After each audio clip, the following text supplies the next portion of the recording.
Então, a aula, né, sobre validade e fidedignidade no processo de construção de instrumentos psicológicos, tá? Então, os testes psicológicos ou instrumentos psicológicos, eles têm que possuir consistência técnico-científica. E para ser reconhecido como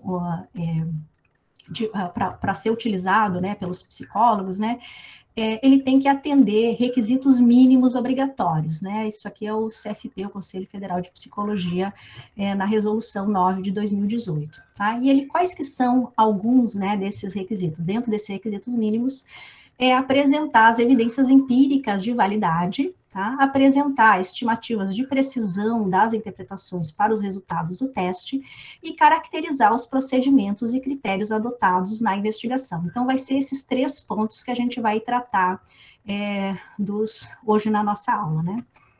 Vamos dar um passo para trás e vamos entender o que é, lembrar, né, o que são esses testes e instrumentos psicológicos.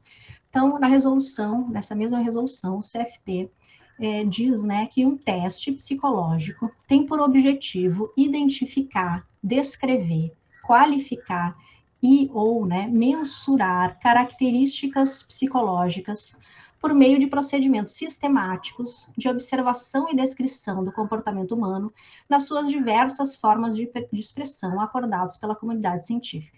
Então, a gente lembra, né, que essas características psicológicas, a grande maioria, elas não são diretamente observáveis, né, são variáveis latentes, que a gente chama, né, então, vamos dizer que o nosso instrumento, né, o nosso instrumento psicológico, a gente queira avaliar o construto, né, extroversão.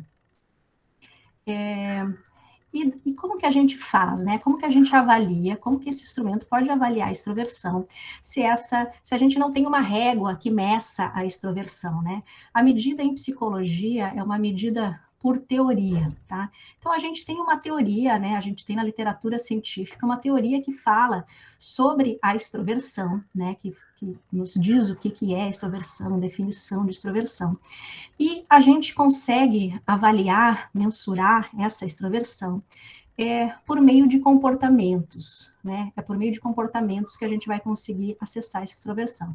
Então, no nosso instrumento psicológico, a gente vai fazer, né, formular estímulos, tá?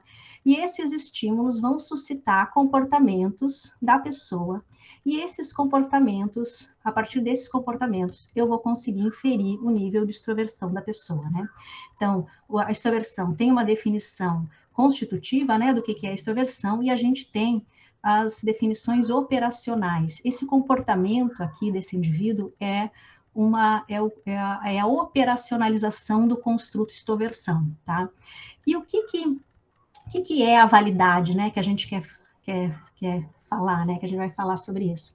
Então, as validades, né, as evidências de validade dos instrumentos psicológicos, eles têm o objetivo de demonstrar que a operacionalização do construto, então esse comportamento, os comportamentos, né, que são feitos, né, durante a situação de testagem, são em resposta aos estímulos do instrumento, eles refletem adequadamente o construto, tá? Então, por meio desse comportamento, eu consigo inferir, né, esse construto, né, esse traço que eu quero avaliar, e o instrumento faz dessa forma que os instrumentos psicológicos avaliam. E isso eu tenho que buscar evidências de validade, né, evidências de validade vai me suportar essa garantia aqui, né, esse comportamento eu consigo inferir, por meio desse comportamento eu consigo inferir aquele traço que eu quero avaliar. Tá? Na elaboração de instrumentos, a gente tem 2 etapas, né? Envolve predominantemente 2 etapas. Os procedimentos teóricos e os procedimentos empíricos. Nos procedimentos teóricos, eu vou me fundamentar na teoria, né, do instrumento. Então, o que a teoria, o que a literatura científica me fala sobre aquele instrumento, sobre aquele construto, né? O que é aquele traço latente que eu quero avaliar. Por exemplo, autoestima, né? O que é essa autoestima?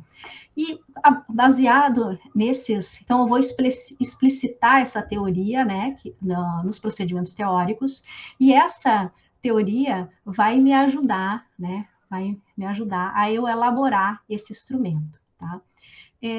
Essa teoria, então, depois eu vou ter que controlar se, empiricamente, né, de fato, eu conseguir, né, fazer um instrumento que meça, que consiga avaliar, né, aquela característica que eu quero avaliar, a autoestima, né.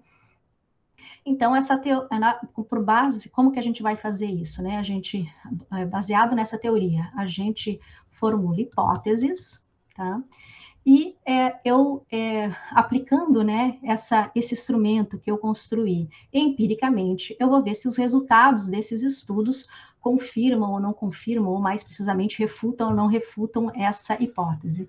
Aquelas hipóteses que são confirmadas ou não refutadas, elas são as evidências de validade do meu instrumento, tá? Então, isso aqui é o processo de validação de um instrumento de medida, né? A gente tem a teoria, e a gente quer ver se na prática, né, empiricamente, com aquele instrumento, a gente está conseguindo acessar aquele construto que o instrumento que a gente construiu né, pretende avaliar. Definições formais, né, de validade. Então, a validade é o grau no qual as evidências empíricas e a teoria suportam as interpretações dos scores de um teste com o propósito de uso, né? Então, vamos dizer que a gente construiu um instrumento de autoestima, né? E eu quero que os scores provenientes, né, os resultados das pessoas desse teste, né, que responderam esse teste, eu consigo interpretar como um nível de autoestima, como autoestima, né? E eu preciso saber, né? Então, eu tenho as evidências empíricas e a teoria tem que suportar essas interpretações, tá? Uma definição mais simples, né, feita pelo professor Pasquale, ele fala que validade é a garantia de que o teste mede aquilo que supostamente deve medir. Então, mais fácil, né? A gente tem o construto autoestima que a gente quer avaliar, né? Que o teste que a gente está construindo, né? O instrumento que a gente está construindo quer avaliar. E daí a gente tem a garantia, a validade é essa garantia que esse instrumento que a gente construiu, de fato, lá está avaliando a autoestima, né? Então, essa é a ideia da validade.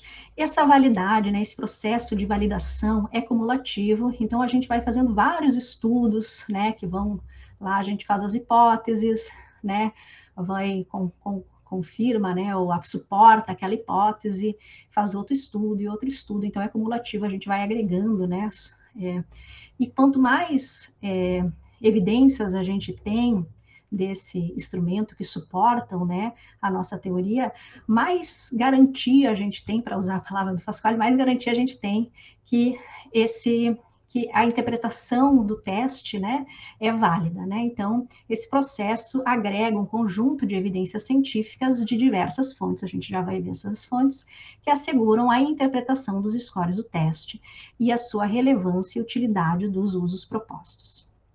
Então, antigamente se falava de modelo tripartite de validade, tá? E se falava que a validade tinha validade de conteúdo, o teste tinha uma validade de conteúdo, validade de construto e validade de critério, né? Esse modelo tripartite foi questionado, né? Foi atualizado, né? E hoje se fala de evidências de validade. Então, a gente vai acumulando evidências, né, que suportam a validade das interpretações, e a gente busca essas evidências baseadas no conteúdo, na estrutura interna, nas relações com outras variáveis, no processo de resposta e também as consequências da testagem, tá? Então, essa aqui é a visão, né, a perspectiva atual sobre a validade, e a gente vai ver ela hoje, né? Então, aí estão, né, as 5 fontes de evidências de validade que a gente acabou de ver, e vamos ver cada uma delas, né? Vamos começar pela fonte de evidências de validade de conteúdo, baseada no conteúdo. Então, quando a gente elaborou o nosso instrumento, né, a gente fez aqueles procedimentos teóricos, né? A gente consultou a teoria e deu uma definição, né, qual construto que a gente queria avaliar. Vamos dizer que a gente queria avaliar, criou um instrumento para avaliar a autoestima, e a definição da autoestima, ela representa um aspecto, a autoestima representa um aspecto avaliativo do autoconceito, tá? Só que a gente não consegue avaliar isso, né, observar isso diretamente, essa avaliação, né? Então, a gente precisa de uma definição operacional, né? Qual que é a definição operacional aqui? A gente apresenta um estímulo para o indivíduo, estímulo é essa afirmação aqui, esse item, eu acho que eu tenho boas qualidades, e o indivíduo vai ter que responder, né? A gente pede, solicita para o indivíduo responder conforme essa escala de resposta aqui, tá? E esse comportamento do indivíduo de responder o item, tá? De circular o item, é o comportamento que eu consigo inferir a autoestima, tá? Então, essa é a definição operacional, tá? E o que é essa fonte de evidência de conteúdo? Empiricamente, o que a gente faz, né? Empiricamente, a gente investiga se os itens e tarefas do teste que a gente construiu representam adequadamente, de forma abrangente, o construto que o teste visa avaliar, né? Então, a gente tem o construto teórico e a gente quer ver se os itens estão se referindo a esse construto. Então, as definições constitutivas e operacionais que a gente fez, né, do construto, devem estar representadas no conteúdo dos itens do teste. Praticamente, o que a gente faz? Vamos dizer que a gente peça para 3 juízes, tá, especialistas no construto, tá, e em elaboração de instrumentos também. E a gente vai pedir, vai apresentar para esses juízes os itens que a gente formulou, tá? E aqui eu trouxe uns exemplos. E vai pedir para eles avaliarem a adequação do conteúdo desses itens no construto teórico, tá? Então, a gente tem que ter uma definição do construto teórico, a gente tem que falar, por isso que é importante aqueles procedimentos teóricos, né? O que a gente quer medir no construto a partir daquele estímulo do item, e os juízes vão avaliar, né? O item é pertinente para medir o construto para avaliação da população-alvo, lembrando que dependendo da população-alvo, aquele item pode ser pertinente ou não, né? O item está bem elaborado, tem clareza, né? Compreensível, tem suposição, né? O item apresenta suposição com outros construtos, então esse item aqui mede somente, né, um estímulo que consegue suscitar comportamentos que depois eu consigo inferir, né, sobre a autoestima ou também sobre outros construtos, sobre otimismo, sobre personalidade, né? E também a gente normalmente pede algumas sugestões, né, se o item deve ser excluído, modificado, enfim. Então a gente aplica a gente pede, né, para os juízes responder esses critérios aí, e a gente normalmente está interessado na consistência entre esses juízes, né? O quanto que esses juízes concordam que esses nossos itens representam bem o construto, tá? Analiticamente, estatisticamente, né, a gente pode usar o índice kappa, ou também o índice de correlação, né, entre a avaliação desses juízes. E quanto mais consistência esses juízes tiver, mais evidências de validade baseada no conteúdo tem, né, forte do meu instrumento, do nosso instrumento que a gente avaliou, tá bem? Vamos para a segunda fonte de evidências de validade, então, da estrutura baseada na estrutura interna. Então, de novo, nos procedimentos teóricos lá, a gente explicitou qual que é a estrutura interna, como que esse nosso construto é organizado, é um fator, são 5 fatores, como é o caso da personalidade, né? E daí a gente elaborou o nosso instrumento, e agora a gente quer ver se empiricamente, né, se de fato o instrumento que a gente está avaliando é coerente, é congruente com essa teoria, né? É congruente com a estrutura teórica do instrumento. Tá? Então, essa fonte de evidência de validade, baseada na estrutura interna, ela investiga se a estrutura interna do instrumento é coerente com o construto teórico, né? Com a estrutura do construto teórico. A gente usa métodos estatísticos robustos, né? Trouxe 2 exemplos aqui, análise fatorial exploratória e confirmatória. O que a análise fatorial faz, né? Ela visa definir a estrutura subjacente de uma matriz de dados. O que é essa matriz de dados? São as respostas dos indivíduos, tá? de uma amostra da população que a gente quer aplicar o teste. Então, a gente elaborou o nosso instrumento e a gente vai aplicar ele numa amostra dessa população-alvo, né? E eles vão responder esses instrumentos. E a gente vai fazer uma análise fatorial a partir dessa amostra, dessa matriz de dados.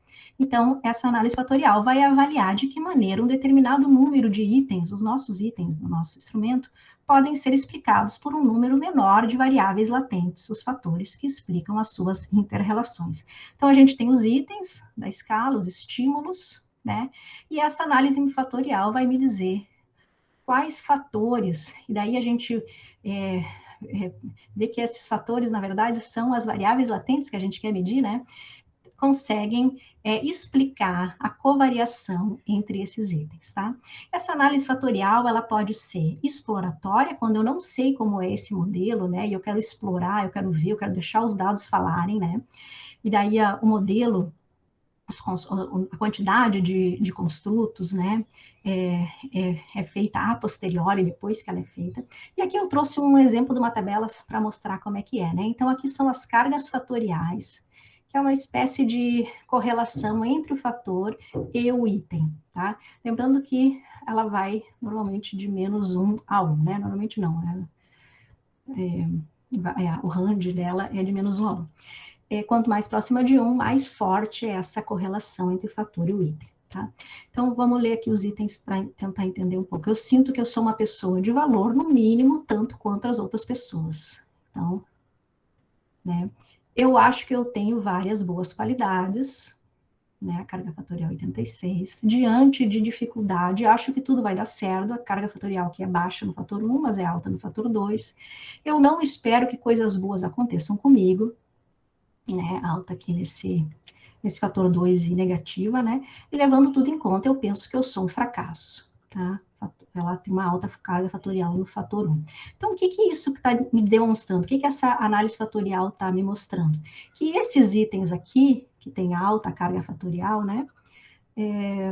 Eles estão representando um fator comum. E daí a gente vai chamar isso aqui de autoestima, tá? E esses outros itens aqui é outro fator, ele não é explicado, esses itens, a covariação desses itens não é explicado pela autoestima, mas por outro fator. E aqui eu vou chamar de otimismo, porque eu peguei de uma escala de otimismo esses itens, tá? Mas a ideia dessa análise fatorial é isso, né? A gente consegue ver a estrutura da escala empiricamente. A análise fatorial confirmatória, então, eu tenho um modelo a priori, normalmente é utilizado quando já se tem, né, evidências, né, já se tem estudos sobre aquele instrumento, tá? E ele vai verificar quão bem os dados empíricos se ajustam ao modelo teórico que eu estabeleço, tá? Então, aqui eu trouxe o modelo global de autoestima, né, onde um fator da autoestima explica a covariação de todos esses itens, tá? Isso aqui ele é uma evidência de validade, né, que apoia, né, a interpretação dos scores do instrumento, se esse resultado empírico que eu encontro condiz, né, é coerente com a teoria, tá? Então, se sim, é uma evidência de validade baseada na estrutura interna, tá? A terceira fonte de evidência de validade que a gente vai falar é relações com outras variáveis. Então, eu trouxe aqui uma figura, né, do professor Pasquale, que eu acho que é muito exemplificativa. Então, aqui é a teoria, que teoricamente a gente espera. Que eu quero fazer um instrumento para autoestima, e eu sei, teoricamente, que esse instrumento está relacionado com outras variáveis, vamos dizer, otimismo, está relacionado com autoeficácia, né? E também está relacionado, por exemplo, com neuroticismo, tá? Então, negativamente, né? Essa aqui é a teoria. O que eu tenho que buscar agora, né? No processo de validação eu vou buscar se o meu instrumento que eu construí, né? Que eu elaborei, reflete, né? É coerente, eu encontro os mesmos resultados avaliando essas outras variáveis, se é coerente com a teoria, tá? Então, as fontes de evidências de validade baseada nas relações com outras variáveis, ela investiga se as relações entre o construto mensurado pelo teste e outras variáveis são coerentes com as esperadas teoricamente, tá? Essas outras variáveis, elas podem ser de vários tipos. Elas podem ser critério, concorrente e preditiva, convergente, discriminante e de construtos relacionados. A gente vai ver cada uma delas. Então, o critério, né, é um evento, né, desculpa, são comportamentos observáveis, né? Os critérios são comportamentos observáveis, eles não são construtos, eles não são variáveis latentes, tá? E daí, como que funciona, né?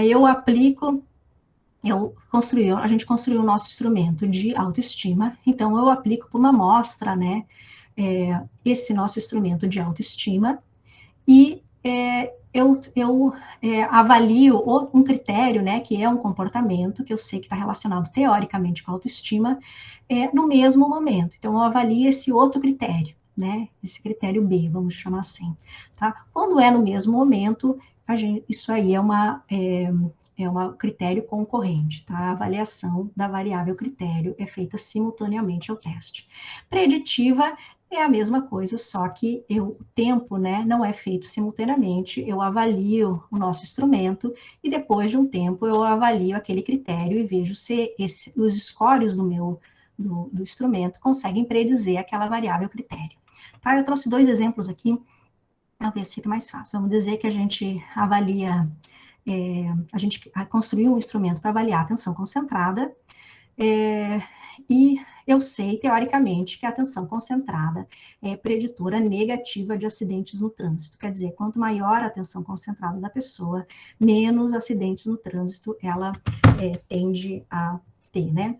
E daí o que eu faço? Eu avalio a atenção concentrada no teste que a gente elaborou e depois de 6 meses eu vejo quantos acidentes no trânsito ela se envolveu, tá? Então eu tenho que observar essa relação, seja congruente com o que é esperado teórico, né?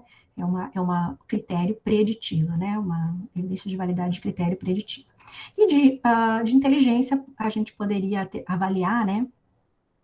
Uma avaliar a inteligência em alunos, né, de uma classe, e pedir para, naquele mesmo momento, uma professora avaliar o desempenho acadêmico, né, escolar daqueles alunos, né? Então, naquele mesmo momento, seria critério concorrente, e daí a gente tem que esperar que essa relação seja congruente, coerente com o esperado, teoricamente, tá?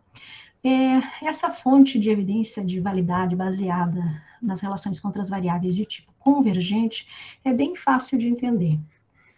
Vamos dizer que a gente tem o nosso construto, a gente tem o construto autoestima, né? E a gente fez o nosso instrumento para avaliar a autoestima. E eu sei que existe, né, na literatura, existe um outro construto que avalia, desculpa, um outro instrumento que avalia também a autoestima, né? Os dois instrumentos avaliam a autoestima. Esse aqui já se conhece, já tem boas propriedades psicométricas, vamos dizer que é o padrão ouro, né, para avaliar a autoestima, e a gente está avaliando, está elaborando agora o nosso instrumento, né? A gente está em processo de validação desse instrumento. O que é esperado teoricamente? Que os scores de pessoas, né, de um conjunto de pessoas, seja bastante similar, né, da pessoa, o jeito que a pessoa performa no teste A seja muito semelhante no teste B, porque eu estou avaliando o mesmo construto, tá? Essa é a evidência de validade baseada em relações com outras variáveis de tipo convergente, e ela estuda as relações entre testes que avaliam o mesmo construto, né? Fonte de evidência de validade baseada nas relações contra as variáveis de construto relacionados, eu sei, teoricamente, que o meu construto autoestima tem relações com outros construtos, por exemplo, otimismo, né? Então, na teoria, a minha teoria me diz que esses dois construtos são relacionados positivamente. Então, eu espero, né, que empiricamente eu encontre essa correlação positiva, né? Também. Então, é o estudo da relação entre testes que avaliam construtos diferentes e que, teoricamente, sejam considerados relacionados. O tipo discriminante é bem parecido com o anterior, só que são aqueles outros, a gente construiu um instrumento para avaliar a autoestima, e a gente sabe que, teoricamente, que tem outros construtos que não são relacionados, teoricamente, com a autoestima. Por exemplo, a abertura à experiência, fator da personalidade, né? Então, se eles não são relacionados teoricamente, né? Vamos dizer que a relação deles é próxima de zero, o que eu espero empiricamente usando o meu instrumento, né? E o outro instrumento para avaliar a abertura? Que também essa correlação seja não significativa, né? Então, é o estudo da relação entre testes que avaliam construtos diferentes e que, teoricamente, sejam considerados não relacionados.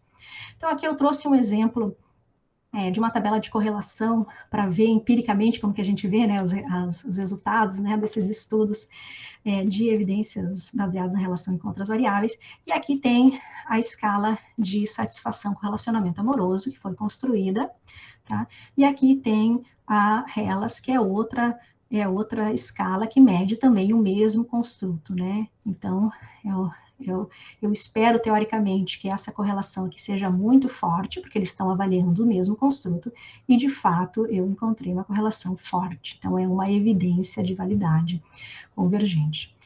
Aqui são outros componentes do amor, né? Teoria tetrangular do amor, e eu sei que quem tem alta satisfação com o relacionamento também apresenta alta níveis de amor, né? Então eu espero uma correlação positiva, né? Teoricamente e empiricamente eu também encontrei essa relação, tá? Aqui pode ser visto como uma variável critério, né? Que é a frequência que a pessoa pensa em terminar o relacionamento amoroso. Então, a gente sabe que quanto mais satisfeita a pessoa é, né, tá no relacionamento, menos frequente ela pensa em terminar no relacionamento. Então, a gente perguntou, né, quantas vezes no último mês a pessoa pensou em terminar o relacionamento amoroso, e a gente esperava, teoricamente, né, encontrar uma relação negativa, e de fato a gente encontrou uma correlação negativa. Então, é uma evidência de validade baseada em critério, né, concorrente. Tá? Então, lembrando que esses resultados, né, eles têm que ser para serem evidências de validade, né, apoiarem a validade, tem que ser comparados com o que é teoricamente esperado, tá?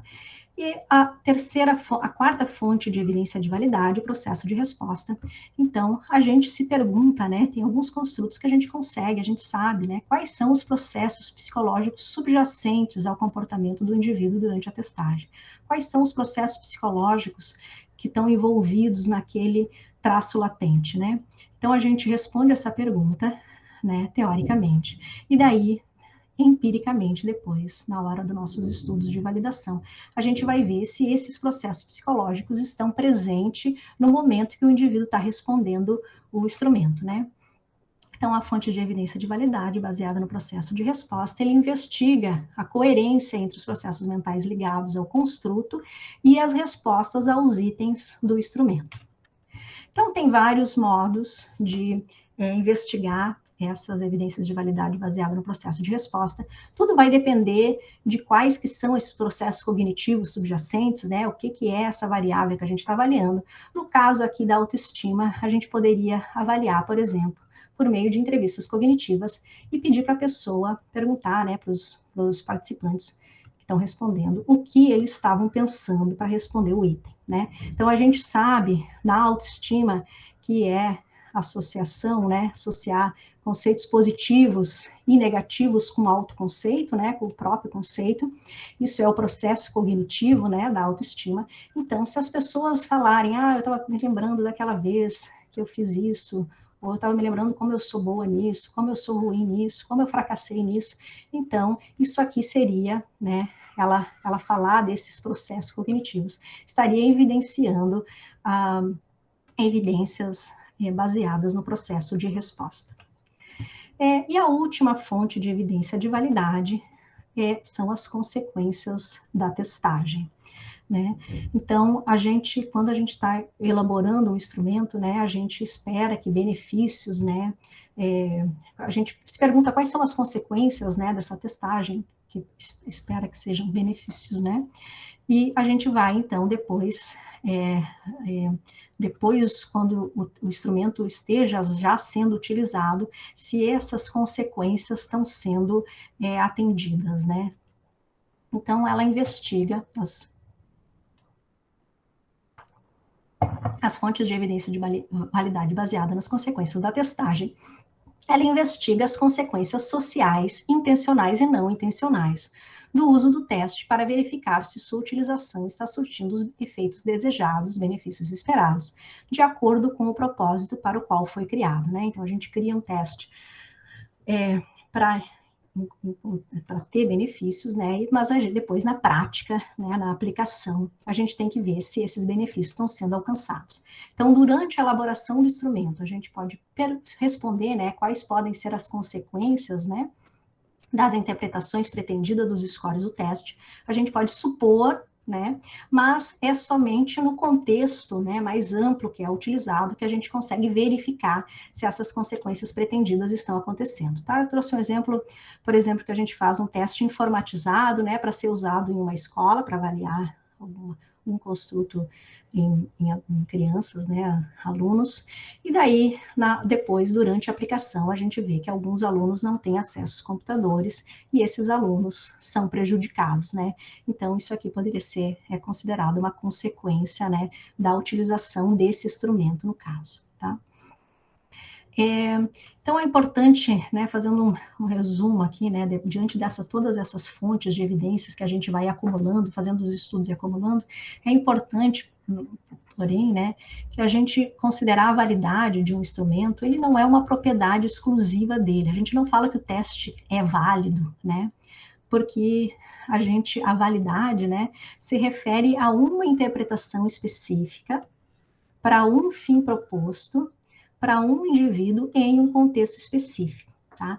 Então, essa interpretação, nesse contexto, né, para esse propósito e para esse indivíduo, ela é válida, mas para outros indivíduos, em outros contextos, para outros fins, não pode ser que não seja válido, tá? Então, a validade está sempre se referindo à interpretação dos scores do teste e não é uma propriedade do teste em si. Aqui só para dar uma revisão, né, assim, uma representação gráfica, né? Então, a validade, a gente quer acessar o construto, né? A gente quer mensurar, né? Descrever aquele construto que a gente quer, né? Vamos dizer que é o alvo, né? A gente conseguir acertar o alvo, né? Acertar o construto que a gente quer. No entanto, às vezes a gente acerta o alvo, mas a gente comete muito erro, né? E daí, isso é o que a gente chama de precisão, tá? Ou fidedignidade, que é o que a gente vai falar agora, tá? Então, a fidedignidade e precisão é outra propriedade, tá, dos instrumentos. E ela consiste, né, ela se refere à consistência dos scores entre amostras provenientes de diferentes procedimentos. Um exemplo muito fácil, assim, né, simples, simplório de eu dizer, é como se eu quisesse medir a altura de uma pessoa, e daí eu meço a altura de uma pessoa usando uma régua, né, 2 vezes, tá? Eu meço no primeiro momento e meço no segundo momento. Se essa minha régua é precisa, é fidedigna, então os scores, né, o resultado, a altura desse mesmo indivíduo nessas 2 medições vão ser quase iguais, né, bastante semelhantes, né? Se não, tem algum problema. Então, essa régua aqui provavelmente é de elástico, que quando eu puxo, ela tá deformando, né? Então, a consistência, tá? A fidedignidade, a precisão está relacionado com essa consistência, né? Eu ter consistência, precisão nos scores em diferentes aplicações do teste, tá? Para a teoria clássica do teste, ela fala que os scores observáveis, as pontuações dos indivíduos, né, os resultados do indivíduo no teste, é igual ao score verdadeiro, ao valor que o indivíduo tem de fato, né, daquele construto, mais ou menos um erro, tá? Então, vamos, para exemplificar, vou dizer que a gente construiu aquele instrumento lá de autoestima, o indivíduo respondeu e tirou 5 no instrumento, tá? O score observável dele foi 5. Eu não sei, né, quanto que é o score verdadeiro ou o score, ou o erro, né? Mas se eu soubesse, se eu tivesse, soubesse, né, o quanto que fosse, vamos dizer que o score verdadeiro dele foi 4, de verdade, na verdade, é 4,9, tá? Então, eu sei que esse erro aqui é menos 0,1, né? Então, eu sei que toda a minha medida, toda a medição tem um erro. Essa medição representa o valor de fato, né, daquele construto, mais uma componente de erro. Tá? A fidedignidade, os estudos de fidedignidade, eles vão tentar, né, estimar esse erro porque estimando esse erro, eu consigo acessar, né, estimar esse score verdadeiro, e eu consigo saber qual que é o score verdadeiro do indivíduo, que é o que de fato eu quero, né? O meu objetivo é acessar esse score verdadeiro. Tá aqui só levando, levando o V, né, o score verdadeiro para lá, a gente vê que o erro, né, o erro da medição está relacionado à diferença entre o score observável, que de fato o indivíduo tem, né, recebe a pontuação, o score dele, e o score verdadeiro, é essa a diferença. Existem três técnicas mais frequentemente utilizadas de estimação dessa precisão. São as formas paralelas ou equivalentes, a consistência interna e o teste-reteste, tá? E a gente vai falar de cada uma delas agora. Então, vamos começar com o teste-reteste. Qual que é a ideia do teste-reteste? É eu aplicar o teste numa amostra de indivíduos, né? E depois de um tempo, em uma outra ocasião, aplicar de novo esse mesmo teste nessa mesma amostra. O que eu espero? Se meu teste eu já tenho acumulado evidências de validade, então eu já sei que o teste está medindo, né, aquele construto que ele que pretende medir. O que eu espero é que seja, né, como que seja essa distribuição desses scores, desses mesmos indivíduos em dois tempos. Eu espero que eles tenha uma distribuição similar, né, a essa, né, uma correlação positiva. Então, os indivíduos com baixo nível que tiveram na primeira medição também têm um baixo nível na segunda medição, né? Altos níveis na primeira medição também tenha altos níveis na segunda medição, né? Daí eu tenho mais, né, consigo estimar o erro, né? Tem pouco erro, porque é bem similar, né? São similares essas duas medições. Eu tenho que fazer duas suposições. A primeira suposição é que essas aplicações desses testes, né, são independentes. Então, a aplicação do teste no tempo 1 é independente da aplicação do teste no tempo 2. Quer dizer, né, que eu responder o teste no primeiro momento e não influencia de nenhuma maneira, não impacta de nenhuma maneira a minha resposta no tempo 2, tá? A segunda suposição é que eu tenho que ter uma constância do traço latente, né? Então, vamos pensar que se fosse a variável humor, né? Como que eu estou me sentindo hoje, agora? E daqui, sei lá, amanhã, né? Como que é o meu humor amanhã, no segundo tempo. A gente sabe que o humor, ele flutua ao longo do dia, né? Então, eu não tenho como, porque, teoricamente, esperar que essas duas medições sejam similares, né? Então, eu só espero que essas medições sejam similares se esse traço latente, essa característica psicológica que eu estou medindo por meio do meu teste, é constante, né? Pelo menos entre essas duas medições, tá? Eu tenho que ter alguns cuidados, né? Então, qual que é o intervalo entre os testes, né? O intervalo de tempo. Então, ele não pode ser nem muito perto que a pessoa lembre das respostas e daí viola lá a minha suposição de independência. E também nem muito diferente que a pessoa não seja mais a mesma, né? E daí a gente viola a constância, né? A gente falou, né, o construto, a natureza do construto, ela tem que ser relativamente estável, né, para a gente conseguir esperar, né, que essas duas, que essa relação entre essas duas amostras, né, essas respostas desses indivíduos sejam relacionadas. Mas eu tenho um problema, né? Eu tenho uma dificuldade, né? Uma das críticas do teste-reteste é que eu tenho uma dificuldade para controlar os eventos que ocorrem entre o tempo 1 e o tempo 2. Então, eu posso estar medindo, sim, uma variável relativamente estável, como é a personalidade, né? Dos indivíduos, tá? Hoje. E daqui um mês, né? Eu espero que não... Que ela seja relativamente estável, que ela não se modifique ao longo dessas duas testagens. Mas pode acontecer eventos, né, que impactem nessa variável. E nesse delineamento aqui eu não consigo controlar, porque eu não consigo controlar o que acontece durante esse tempo, né? A outro delineamento, então, que se usa é as formas paralelas, né? Então, eu tenho uma amostra de sujeitos e eu tenho 2 testes e eu aplico ele em uma única ocasião. O que são esses 2 testes? O teste 1, que é o que a gente está elaborando, que a gente elaborou, que a gente está estudando agora a fidedignidade, né, os indicadores de fidedignidade dele, então o teste A. E eu sei que existe o teste B, que é um teste que mede também o mesmo construto, e ele tem a mesma configuração e os mesmos parâmetros dos itens são iguais. Eles são, a gente chama paralelos, tá? Ou equivalentes, né?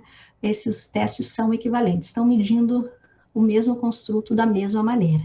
Se eles estão medindo o mesmo construto da mesma maneira e eu aplico numa amostra, né, esses 2 testes, então eu espero que essa correlação seja positiva e forte, né, de alta intensidade, e isso vai me indicar que o meu teste, que a gente está querendo avaliar, tem pouco erro de medição, né? Então, como que a gente garante, né, essas formas paralelas? Os itens com o mesmo grau de dificuldade de discriminação ou a mesma estrutura fatorial e parâmetros iguais dos itens. Eu tenho que garantir também que essas aplicações são independentes, né? A aplicação do teste no momento, a aplicação do teste A não interfere a resposta no teste B, tá bem? Aqui estavam as suposições. A aplicação do teste são independentes, a aplicação do teste A não interfere na aplicação do teste B, tá? Então, essa é uma suposição. Existem maneiras, delineamentos da gente fazer para a gente tentar garantir, né, essa suposição, por exemplo, aplicar metade da amostra primeiro o teste A e depois o teste B, e para a outra metade aplicar primeiro o teste B e o teste A, e daí pelo menos a gente se controla se existir uma interferência, né? Mas essa é a suposição para a gente poder usar as formas paralelas. E o último delineamento, né, de consistência para investigar a fidedignidade dos instrumentos, a gente chama de consistência interna. Então, a gente tem uma amostra de sujeitos, um teste e uma única ocasião. Então, essa aqui é a forma, né, o delineamento mais simples que a gente tem, mais econômico, né? A gente tem só um teste, só uma única ocasião, né? E como que ele avalia essa consistência interna, né? Ele vai avaliar a consistência interna dos itens, né? A precisão dos itens. Qual que é a ideia? A ideia é que se eu tivesse aqui o item 1, né? E eu avaliasse como que a correlação desse item 1 com todos os outros itens da nossa escala, né? Se os itens são consistentes, né? Esse item 1 é consistente com os outros itens, então essa correlação vai ser forte, de alta intensidade e positiva, né? Então, a ideia da consistência interna é investigar a ideia do indicador de fidedignidade, né, baseado na consistência interna, é avaliar a consistência interna dos itens, né, cada item com o restante dos outros itens. Uma forma muito utilizada, né? Desculpa, não é muito utilizada, é pouco utilizada, na verdade, de consistência interna, mas foi uma das primeiras técnicas que foram apresentadas, né? É a de 2 metades, é o split half, que a gente chama, né? Então, como se a gente tivesse o nosso instrumento aqui com 6 itens, e a ideia aqui para a gente avaliar essa consistência interna dos itens é a gente dividir o nosso teste, nosso instrumento, em 2 metades, como se a gente tivesse 2 subtestes, né? E daí a gente vai relacionar os scores desses 2 testes, né? Essas 2 partes do nosso teste. Amanda, só avisando que os nossos 5 minutos finais... Tá bem, tranquilo. Obrigado. Então, essa correlação, né, entre esses 2 itens, e a gente espera, então, se tem correlação, que seja alta, que esteja uma correlação positiva e alta, né? A gente utiliza normalmente o coeficiente Spearman-Brown, que ele corrige essa diminuição, né, que a gente divide no meio da quantidade de itens. E a gente tem que garantir 2 coisas para fazer essa técnica de duas metades. Uma que tem equivalência entre as duas metades, então o modo como avalia essa primeira metade é igual do jeito que avalia essa segunda metade. E a gente tem que garantir também que tenha independência, né? O jeito que foi avaliado, né? Esses itens aqui não interferem nas respostas desses itens aqui. Tá? Então, não tem efeito de fadiga, não tem efeito de aprendizagem, né? Uma técnica que normalmente se usa, né, para diminuir, né, para controlar esses efeitos aqui, é a gente dividir o nosso instrumento em itens ímpares e itens pares, né? Então, a gente pega só os ímpares e faz uma metade, e só os itens pares e faz outra metade, e assim a gente garante um pouco que não tem esse efeito de fadiga, né? Que a pessoa não estava cansada mais no final e daí errou mais, né? Então, a gente faz, essa é uma das técnicas. A outra técnica, e aí sim é a mais utilizada, né, para avaliar a fidedignidade, né, a precisão dos instrumentos com essa técnica de consistência interna, é o coeficiente alfa de Cronbach, tá? Qual que é a ideia desse coeficiente alfa de Cronbach? Se a gente conseguisse dividir em todas as possíveis metades o nosso instrumento, então a gente faz todos os possíveis agrupamentos, né, combinações de itens, e a gente calculasse para cada essa combinação de item o coeficiente Spearman-Brown, o alfa de Cronbach seria igual à média de todos esses coeficientes Spearman-Brown de todas as possíveis metades, né? Então, a ideia parece complexa, mas é assim, né? Lógico que não é feita assim, né? Mas tem uma fórmula, mas a ideia dele é essa, tá? E ele avalia a homogeneidade dos itens, né? E ele tem que seguir um pressuposto, né? Que esse instrumento seja tal equivalente. O que é? É que tenha igualdade de covariância entre os itens e mesma carga fatorial, né? Que os itens estejam sendo avaliados, né? Representem o fator, né? Daquela mesma maneira, né? E é um pressuposto que poucos instrumentos psicológicos, né, conseguem atender, tá? Tem outros coeficientes de consistência interna, o KR20, por exemplo, para itens dicotômicos, o medíocre de McDonald's, por exemplo, para itens politômicos, né, que se baseia na carga fatorial dos itens. Por último, eu queria falar como que a gente faz essa estimação da precisão ou fidedignidade na teoria de resposta ao item, tá? A gente usa a função de informação do item ou do teste, que é essa curva aqui, e ela indica a precisão no qual a performance em um item pode ser usada para estimar o valor do traço latente para cada indivíduo. Então, a informação está aqui. Quanto mais próxima desses valores aqui, no nível do traço latente, mais precisão o item ou o teste consegue estimar. E quanto mais longe desse valor, com menos precisão o teste ou o item consegue estimar aquele valor, né? Então, na TRI, a fidedignidade do item varia de acordo com o nível do traço latente estimado. Por último, eu queria falar, então, que os resultados provenientes de instrumentos são fonte de dados para serem utilizados no processo de avaliação psicológica, a gente avalia, né? A gente usa os dados para avaliar. O resultado de um teste não se resume ao seu valor numérico, e sim no significado para aquele sujeito dentro do seu contexto. E daí isso lembra muito a validade clínica proposta por Tavares, né?